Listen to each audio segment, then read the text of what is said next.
안녕하세요. 주영광 TV입니다. 성경 속 한자풀이 오늘은 135강에서 보겠습니다. 135강은 열왕기하 19장 3절에서 21장 14절까지 말씀에서 보겠습니다.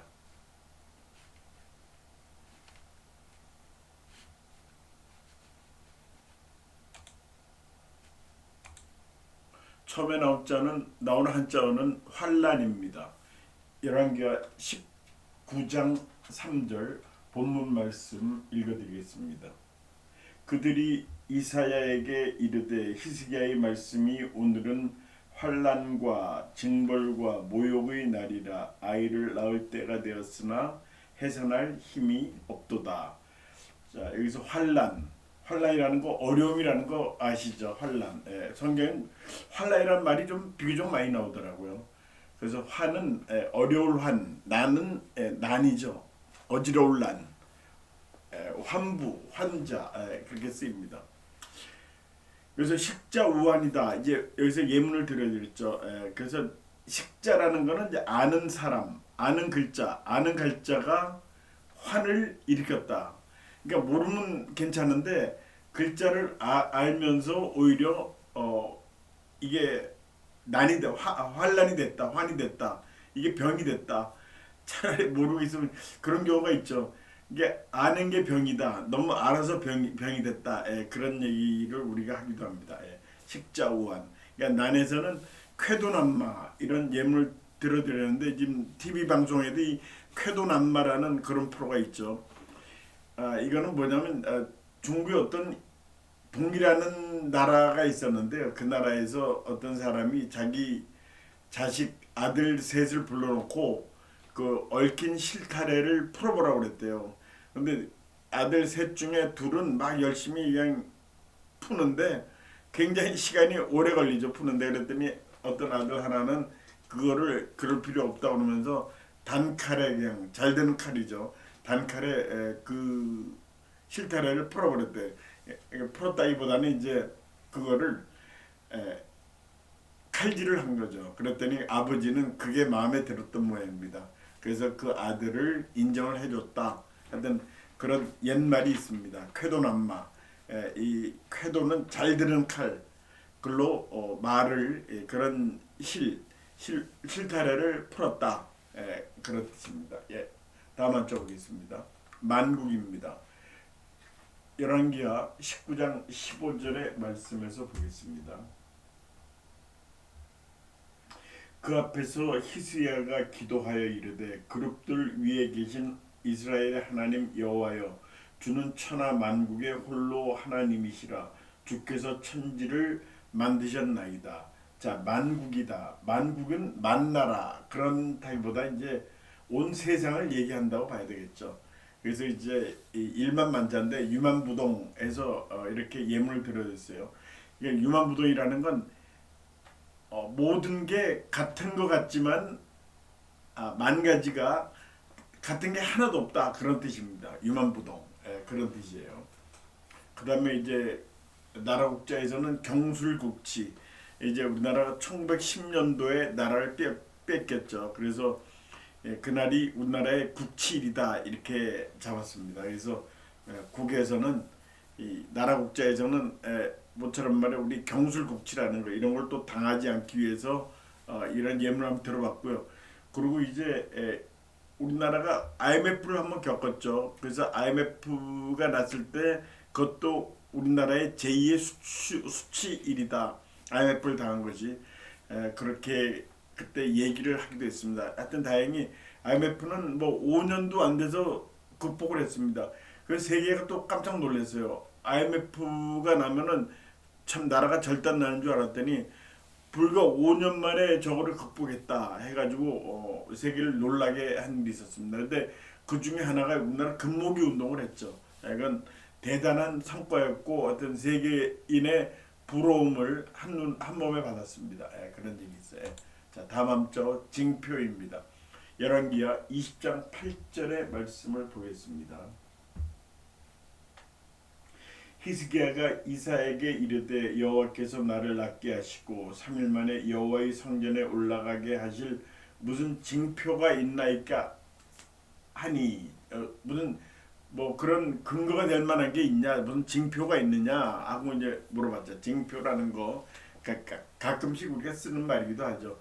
그래서 징자는 망징패조 이렇게 말씀 예문을 들었는데 망할 징조와 패할 조짐 나라가 안 될 그런 기미가 보인다. 뭐 나라가 안 되거나 회사가 안 되거나 그럴 때 이제 그런 조짐이 보인다고 그러죠. 그래서 이제 그런 얘기가 있어요. 회사가 안 될 조짐을 보이면은 그 회사 화장실을 가봐라. 화장실이 엉망이면 그 회사 안 좋은 회사다. 그러니까 돈이 없으니까 이제 화장실도 그렇게 잘 깨끗하게 하지는 못하는 거 아니냐. 그 다음에 이제 격리과를 가봐라. 격리과에 사람들이 자꾸 그만두는 거는 이제 격리과 직원들이 아무래도 자금의 흐름 같은 걸 많이 알죠. 자금을 만지니까 이제 도망가는 거죠. 회사를 그만두는 거죠. 야 우리 회사 망할 회사야. 튀자. 뭐 이런 얘기도 하죠. 현금 받을 수 있을 때 튀자. 현금으로 퇴직금 받을 때 튀자. 나중에 현금으로 못 받고 뭐 어음으로 받거나 또 어음이 부도나거나 하기 전에 튀자. 그런 우스갯소리도 해요. 하여튼 망징패조 그런 어떤 징조가 보입니다.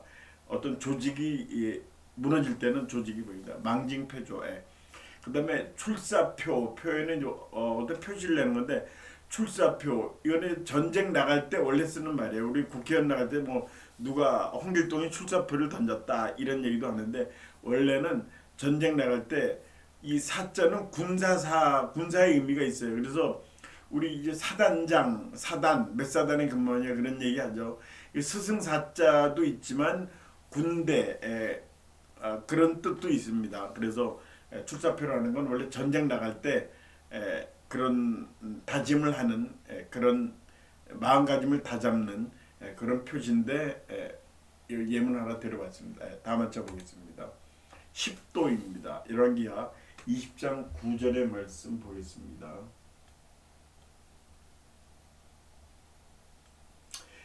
이사야가 이르되 여호와께서 하신 말씀을 응하게 하실 일에 대하여 여호와께로부터 왕에게 한 징표를 이말이이다. 해 그림자가 10도를 나아갈 것이니까 혹 10도를 물러갈 것이니까 하니. 자 10도라는 거 여기서 뭐 영상 10도 영하 10도 그런 10도가 아니에요. 이 10도는 참 왜 10도를 썼는지 이해가 안 가는데 열 발자국을 얘기한다고 영어 성경을 봤더니 10 steps 이렇게 나와 있어요. 그러니까 열 발자국을 나갈 것이냐 열 발자국을 뒤로 물러갈 것이냐 10보죠 보. 근데 10도라고 하여튼 굳이 그렇게 우리말 성경에 번역을 해놨더라고요. 하여튼 10도로 나와 있으니까 10도에 맞춰서 말씀을 계속 하겠습니다. 그래서 이제 열십자 십자 이거는 50천명 나이 50에 하늘의 수명을 안다. 뭐 하늘은 아니죠. 50대면은 명을 안다. 그런 뜻입니다. 50천명 이게 논어에 나오는 얘기죠. 50천명 뭐 40%뭐 그렇게 하는 식으로. 그래서 이제 그 당시에는 뭐 요런 한문이 나왔을 때 요런 문자 나왔을 때는 그 당시 중국에서 수명이 뭐 50도 안 됐을 겁니다. 그때 이제 굉장히 오래 사는 거죠. 50까지만 살아도. 자, 그 다음에 도자에서는 주야 사탁 그랬습니다. 이게 주야 사도라고 읽으면 안 돼요. 이럴 때는 탁이라고 읽어요. 이거는 뭐냐면 이것도 생각하다는 이 탁에는 생각하다는 뜻이 있어요. 그래서 낮에 생각하고 주사죠. 낮에 생각하고 밤에도 생각한다. 그러니까 항상 생각을 골몰하게 한다. 그러니까 주야 사탁. 그러니까 항상 생각만 한다. 어떤 일에 대해서 어떤 사안에 대해서 생각을 계속한다. 주야 사탁 그렇게 얘기합니다. 다 맞춰보겠습니다. 군기고 열왕기하 20장 13절의 말씀 보겠습니다.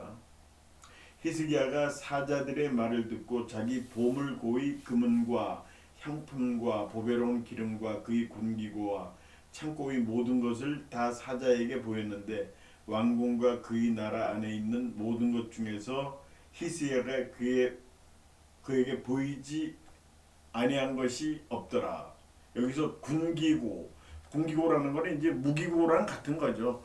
군대의 무기고, 그렇게 군기고 이렇게 표현했습니다.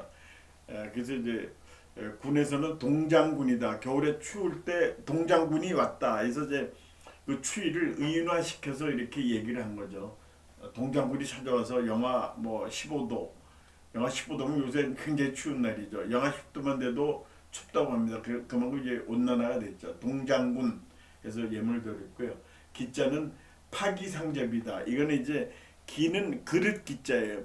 그릇이 깨져서 서로 맞춘다. 그거를, 그러니까 이건 어리석은 일을 얘기하는 거예요. 그 깨진 그릇을 맞춰본들 무슨 소용이 있습니까? 또 맞추느라고 또 얼마나 힘듭니까 그게? 그러니까 파기상접. 이거는 어리석은 일을 한다 그런 뜻입니다. 그 다음에 광흥창고. 이 서울의 그 마포에 광흥창이라는 지하철역이 있습니다. 그 지역을 이제 광흥창 동네는 뭐 모르겠다든, 그게 뭐냐면요. 조선시대에 전국에서 이제 재물을 모았대요. 왜 재물을 모았냐면 세금을 낼 거 아닙니까? 예, 곡식도 있을 거고 옷가지도 있을 거고, 당시로서는 그것이 아주 주요한 세금, 곡물, 그런 것들이 이 국가에 내는 납세하는 세금의 원천이었대요. 지금의 그 광창이 이 전국에서 올라온 그러한 물건들을 쌓아 놓았던 곳이랍니다. 광창이라는 데가. 특히 거기 이제 강하고 가깝죠. 한강하고 가까워서 한강 나루에 또 이제 서해안 쪽에서 올라오는 거, 그런 여러 가지 물품을 쌓아놓았던 그런 곳이라고 합니다. 광장. 다음 맞춰보겠습니다. 다음 맞춰 환관입니다. 열왕기하 20장 18절의 말씀 보겠습니다. 또 왕의 몸에서 난 날 아들 중에서 사로잡혀 바벨론 왕궁의 환관이 되리라 하셨나이다 하니. 자, 환자는 벼슬 환자, 관자도 벼슬 관자예요. 그러니까 환관이라는 게 어떤 벼슬인데, 저는 이제 이걸 보면서 야, 이거 환관이 우리나라나 중국에 있는만 있는 줄 알았더니 뭐 서양에도 있다 싶은 생각이 들더라고요. 실제로 서양에도 그런 환관이 있었대요. 환관이 이제 거세된 남자를 얘기하는 거죠. 사람을 거세시켜 놓고 그 임금 주변에서 쓸데없는 생각을 하지 못하게, 특히 이제 궁녀들을 가까이 하는 그런 벼슬자리에 있는 사람, 그런 사람들은 내시를 쓰거나 이런 환관을 썼다고 그러죠. 그 환관하고 내시 차이가 뭐냐 하면 조금 미세한 차이는 있다고 그래요. 환관은 이제 그 임금 옆에서 이제 궁녀들 이런 것들을 간수하는 거고, 또 이제 이 궁에 여러 가지 경비를 맡거나 청소를 맡거나 이런 것들이고, 내시는 왕한테 아주 근접해서 그 이제 궁녀, 왕을 임금을 다스리는, 임금을 직접 보좌하는 그런 궁녀를 다스리는 건 내시였다고 그래요. 좀 차이가 있었다고 합니다. 그런데 이 중국에서는 이 환관이 되기 위해서 굉장히 이 부모들이 환관을 시키려고 애를 썼대요. 왜냐하면 거기 가면 이제 먹을 게 보장되니까요. 먹고 살 게 보장되니까 그 크게 뭐 머리가 좋진 않아도 뭐 무슨 뭐 과거 시험을 보는 것도 아니고요. 그래서 그랬다고 그래요. 중국 이게 어떤 나라 시절이냐면 중국의 아주 오래된 옛 시절 수나라 명나라 때, 그때 그런 전통이 있었답니다. 전통이라보다 그런 풍조가 있었다고 그래요. 하여튼 환관은 그렇게 임금을 보좌하는 그런 내시들이다 이렇게 생각되고, 그다음에 환해풍파라고 예문을 들어야 되는데, 환해풍파라는 건 뭐냐면 벼슬자리 하면서 온갖 핍박을 받으면서 사는 인생, 그런 생활을 환해풍파라고 그래요. 그런 거 있죠. 이 벼슬자리 하면서 겪는 고통들이 있어요. 요새 말하면 이제 관직에 있으면서 공무원하면서 고통들도 있고요. 그 민원인들한테 상당히 많이 고충을 당한다고 그러죠. 뭐 너희들 내가 월급 주는데 하면서 이제 그렇게 얘기를 한다고 그래요. 민원인들. 그다음에 이제 같은 공무원들끼리 또 이제 시기하고 뭐 그런 것도 있죠. 그런 걸 환해 풍파라고 그럽니다. 그다음에 삭탈관직, 관에서 이 삭자는 깎을 삭자예요. 깎는 거예요. 탈은 뺏을 탈이죠. 그러니까 삭탈관직이라는 건 어떤 사람이 잘못을 저지르는 거죠. 저질렀더니 그 계급을, 그 직위를 뺏어라 하는 거, 깎는 거예요. 깎는 거, 삭은 그 계급을 깎거나 뺏거나 하는 거, 그 사람을 매장시키는 거죠.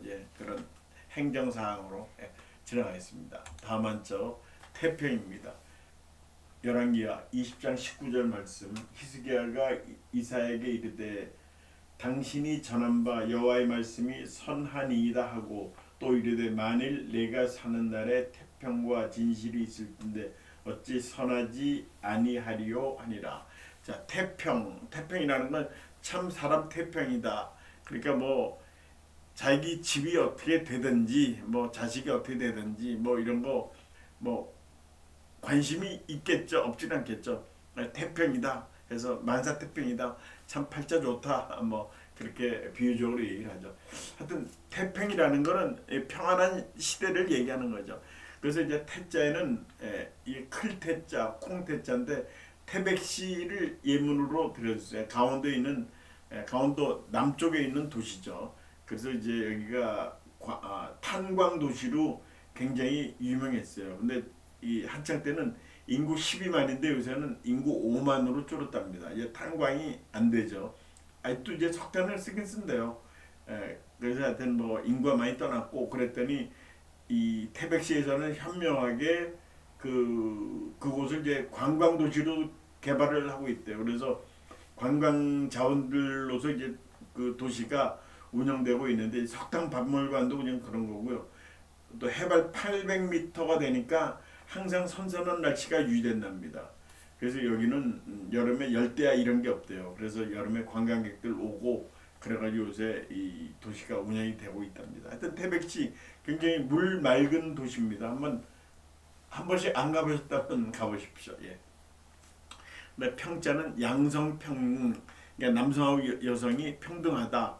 요새 이제 한국도 많이 일반화됐죠. 그래서 전에는 아들을 선호했습니다만 요새 뭐 오히려 딸을 선호하는 그런 풍조까지 나타나고 있어요. 양성평, 그러니까 양성평등 그런 기관도 있고요. 그래서 이제 성적인 차별 이런 것들은 아주 못하게 돼 있죠. 뭐 국회의원도 여성 비율을 몇 프로로 하자 그런 법으로 돼 있는지 하여튼 그렇게 해서 여성들이 많이 진출하고 있죠. 그래서 저는 60년대 보면 이제 미국에서 뭐 어떤 공무원이 어떤 관직에 있는 사람이 얘기하면 여자들이 굉장히 많아서 야 70년대 참 신기하다 그러는데 요새 한국이 그렇습니다. 요새 우리나라 뉴스를 보면은 여성들이 뉴스에 많이 등장합니다. 자, 다음 주 보겠습니다. 업적입니다. 열왕기하 20장 20절의 말씀.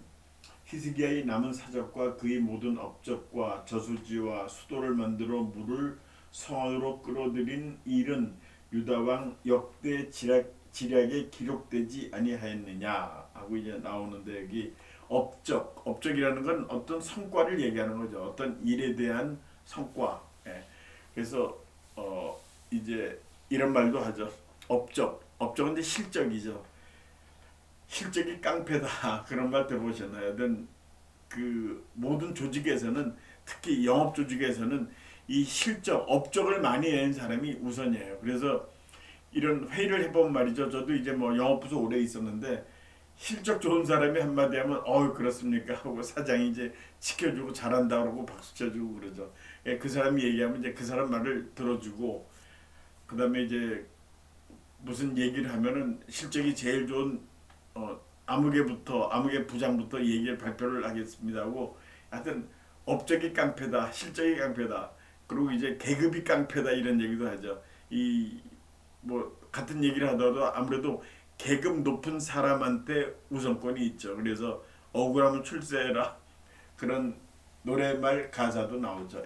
하여튼 업이라는 건 어떤 일을 하는 거죠. 불완전 취업 해갖고 예문을 들어야 되는데 이 불완전 취업이 뭐냐면 보통 우리 완전 취업인데 이 고용 같은 거 일하는 시간 이런 것들이 안정돼 있지 않은 거 이런 것들 불완전 취업이라고 그래요. 임금 자기가 받는 월급도 안정 뭐 불만스러워서 곧 떠날 것 같은 근무 시간도 불안정하고 노동 조건이 불합리한 거 이런 걸 불완전 취업이라고 그래.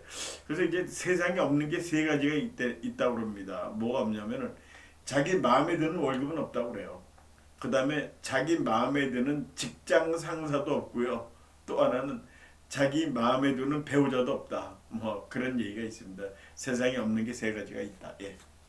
그 다음에 이 성적의 적자는 고과 성적 어떤 조직에서 그 사람의 이제 승진 심사할 때 되면 고과를 하죠. 그 사람 일을 얼마나 잘했느냐 그런 그 사람 이루어내는 거 그런 과업을 고찰한다 해서 그 사람 뭐 승진시킬 거냐 말 거냐 하는 걸 그걸 결정을 하죠. 예. 다 맞춰보겠습니다. 저수지 열왕기하 20장 20절 말씀. 이건 본문은 방금 읽어드렸어요. 그래서 저수지라는 건 물을 저장해 놓은 연못이죠. 예, 끝에는 연못 지자예요. 예, 저자는 저축한다는 거고 숫자는 물숫자고 지자는 연못 지자. 영어로 펀드. 그래서 이제 저곡 하는 것은 이제 곡식을 쌓아놓은 그런 얘기한 거죠. 곡식을 저장해 놓은 그거죠. 그래서 이제 전에는 그 뭐 1년에 우리가 쥐로부터 인한 피해, 그러니까 쥐가 곡식을 먹어치우는 게 뭐 몇천 가마다 그런 얘기가 있었는데 요새는 많이 줄었대요. 왜냐하면 그만큼 이 저장 시설이 과학화돼 가지고 상당 부분 그거를 없앴답니다. 자, 그다음에 숫자는 요소수. 요새 좀 요소수 말이 많죠. 이 요자는 놀랍게도 오줌 요자예요. 오줌요. 그럼 오줌하고 뭐 요소수가 무슨 관계는 있다고 그래요. 그 요소수의 10%가 오줌 성분이라고 그럽니다. 오줌. 근데 이제 이게 경유를 쓸 때 이게 들어가야 된대요. 들어가야지 이 경유가 대기를 오염시키는데 그거를 상당 부분 방지해 주는 게 이 요소수의 역할이라고 그래요. 그러니까 법적으로 의무적으로 쓰게끔 그렇게 돼 있답니다. 그리고 휘발유 차에는 이게 필요 없고요. 경유차에만 쓴답니다. 근데 우리나라 차량의 화물차의 80%는 이 요소수를 꼭 써야 된대요. 그래서 이제 요소수가 요새 굉장히 문제가 돼 있는데 하여튼 그렇습니다. 자, 그다음에 지자는 요지경이다. 요지경이라는 건 이제 우리 갖고 노는 거거든요. 어린애들이 그 확대경을 해가지고 그 안에 그림이 들어가 있거나 뭐 해가지고 그걸 돌려보면은 여러 가지 재밌는 광경이 나오죠. 그러니까 경자는 거울 경자예요. 요지경. 세상은 요지경 속이다 하면서 이제 그런 역시 노래 가사도 있죠. 예, 저수지 물을 저장한 그런 못이죠. 못. 예.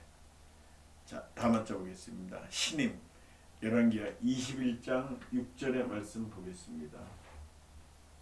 또 자기의 아들을 불 가운데로 지나게 하며 점치며 사수를 행하며 신접한 자와 박수를 신임하여 여호와께서 보시기에 악을 많이 행하며 그 진노를 일으켰으며. 자, 박수를 신임한다. 여기서 이제 박수라는 건 어떤 그런 무속적인 일을 행하는 사람이죠. 그 사람을 신임한다. 이 신자는 믿을 신자, 임자는 맡길 임자죠. 그래서 반신반의한다. 그럼 반은 믿고 반은 믿지 않는다. 그래서 이제 그런 경우가 있죠. 어떤 사람을 봤을 때 그 사람 완전히 믿을 수가 없어. 이거 어떻게 보면 좀 믿을 수 있을 것 같기도 하고 어떻게 보면 이거 믿음이 안 가. 그럴 때는 믿지 않는 게 좋다 이런 얘기를 하더라고요. 어떤 사람이. 그래서 의심이 갈 때는 잊어버려라. 완전히 믿지 못하면은 상대하지 마라. 반신반의. 이거는 옳지 못하다. 처음부터 상대를 안 하는 게 좋다. 그렇게 얘기를 합니다.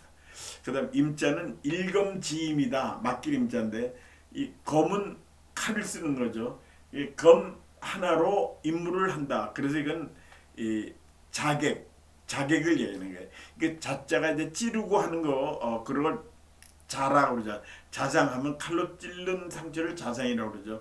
그래서 이게 자객을 얘기하는 거예요. 일검지임. 검 하나로 임무를 한다. 자객을 나타내는 말이랍니다. 다 맞죠? 겁탈 21장 14절 말씀 보겠습니다. 내가 나의 기업에서 남은 자들을 버려 그들이 원수의 손에 넘긴즉 그들이 모든 원수에게 노략거리와 겁탈거리가 되리니. 자, 겁탈한다는 거는 강간한다 이렇게 많이 알고 있죠. 근데 사실 이 겁탈한다는 거는 겁을 줘서 뺏는다, 뺏을 탈인데, 겁탈이 왜 강간이 되냐면 겁을 줘서 몸을 뺏은 거죠. 예, 그래서 이 겁의 겁간이다, 겁을 줘서 강간했다, 겁간, 겁탈, 예, 다 같은 말입니다. 근데 겁탈이라는 말은 겁을 줘서 뺏는다, 예, 강도, 강탈 그런 개념이죠. 그래서 탈자는 고지탈한, 예, 고지는 높은 땅이 아니라 옛 땅을 다시 뺏었다, 뺏어서 다시 가져왔다. 예, 고지탈반의 예문을 들어드렸습니다. 예. 자, 오늘은 이렇게 해서 마치겠습니다. 오늘도 시청해주신 여러분들 대단히 감사합니다. 안녕히 계십시오.